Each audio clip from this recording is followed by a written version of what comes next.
Bismillahirrohmanirrohim. Assalamualaikum warahmatullahi wabarakatuh.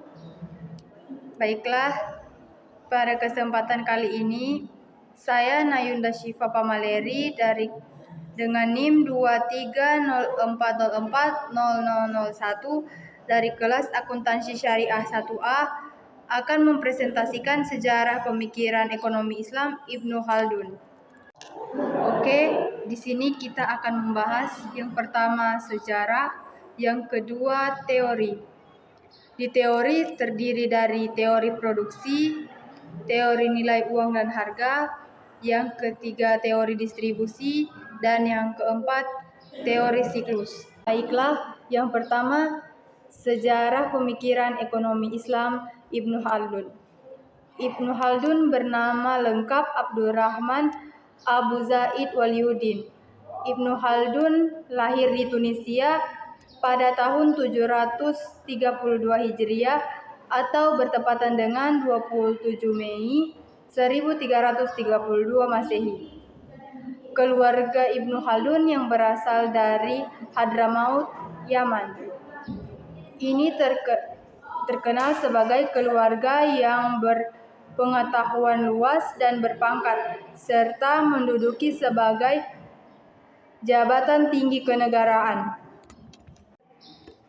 Pada tahun 1352 Masehi, ketika Ibnu Khaldun masih berusia 20 tahun, ia sudah menjadi Master of the Seal dan memulai karir politiknya yang berlanjut hingga 1335 Masehi. Dari tahun 1375 Masehi sampai 1378 Masehi, ia menjalani pensiunannya di Gal'at Salama, sebuah puri di Provinsi Orange, dan mulai menulis sejarah dunia dengan Muqaddimah sebagai volume pertamanya. Sisa hidup dihabiskan di Kairo hingga ia wafat pada tanggal 17 Maret 1476 Masehi. Karya terbesar Ibnu Khaldun adalah Al-Ibad atau Sejarah Dunia. Karya ini terdiri dari 3 buah buku yang terbagi dalam 7 volume, yakni Muqaddimah 1 volume, Al-Ibad 2 volume, dan At-Ta'rif bin Abdul Khaldun 2 volume. Dalam pemikiran ekonomi Ibnu Khaldun, ia memiliki beberapa teori yang terdiri atas. Yang pertama, teori produksi. Bagi Ibnu Khaldun, produksi adalah aktivitas manusia yang berorganisasi secara sosial dan internasional, yang terdiri atas yang pertama, tabiat manusiawi dari produksi, yang kedua, organisasi sosial dari produksi, dan yang ketiga, organisasi internasional dari produksi. Teori nilai uang dan harga.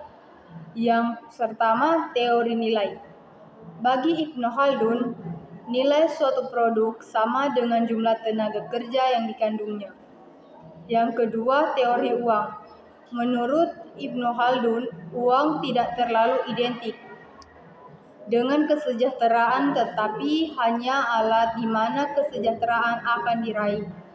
Berkaitan tentang fungsi uang, menurutnya uang memiliki 2 fungsi, yaitu sebagai ukuran pertukaran atau standard of exchange dan sebagai penyimpanan nilai atau store of value.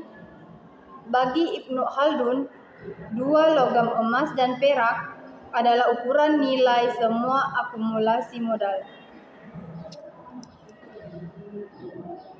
Yang ketiga, teori harta. Teori harga. Harga adalah hasil dari hukum permintaan dan penawaran Ibnu Khaldun yang menekan bahwa kenaikan penawaran atau penurunan permintaan menyebabkan kenaikan harga. Demikian pula sebaliknya, penurunan harga atau penawaran dan kenaikan permintaan akan menyebabkan penurunan harga. Yang ketiga, teori distribusi. yang dimana harga suatu produk terdiri dari 3 unsur. Yang pertama, gaji atau imbal jasa bagi produsen. Yang kedua, laba atau timbal jasa bagi pedagang. Dan pajak imbal jasa bagi pegawai negeri dan penguasa terdiri atas pendapatan tentang pengajian elemen-elemen tersebut.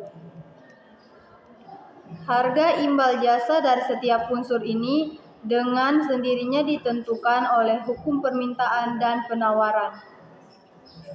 Yang pertama, gaji. Karena nilai suatu produk adalah sama dengan jumlah tenaga kerja yang dikandungnya, gaji merupakan unsur utama harga-harga barang. Yang kedua, eksistensi distribusi optimum. Yang pertama, gaji. Bila gaji terlalu rendah, pasar akan lesu dan produksi tidak mengalami peningkatan. Jika gaji terlalu tinggi, akan terjadi tekanan inflasi dan produsen kehilangan minat untuk bekerja. Yang kedua, laba. Jika laba sangat rendah, pedagang terpaksa melikuidasi saham-sahamnya dan tidak dapat memperbaruinya karena tidak ada modal. Jika laba terlalu tinggi, para pedagang akan melikuidasi saham-sahamnya pula dan tidak dapat memperbaruinya karena tekanan inflasi. Yang ketiga, pajak. Jika pajak terlalu rendah, pemerintah tidak dapat menjalani fungsinya. Jika pajak terlalu tinggi, tekanan fiskal menjadi terlalu kuat sehingga laba para pedagang dan produsen menurun dan hilanglah insentif mereka untuk bekerja. Yang kedua, siklus keuangan publik terbagi atas 2. Yang pertama, pengeluaran pemerintah. Bagi Ibnu Khaldun, sisi pengeluaran publik sangat penting. Negara merupakan faktor produksi yang penting. Dengan pengeluarannya, negara meningkatkan produksi. Dengan pajak, negara membuat produksi menjadi lesu. Yang kedua, perpajakan. Perekonomian yang makmur di awal, suara pemerintah menghasilkan penerimaan pajak yang lebih tinggi daripada tarif yang rendah.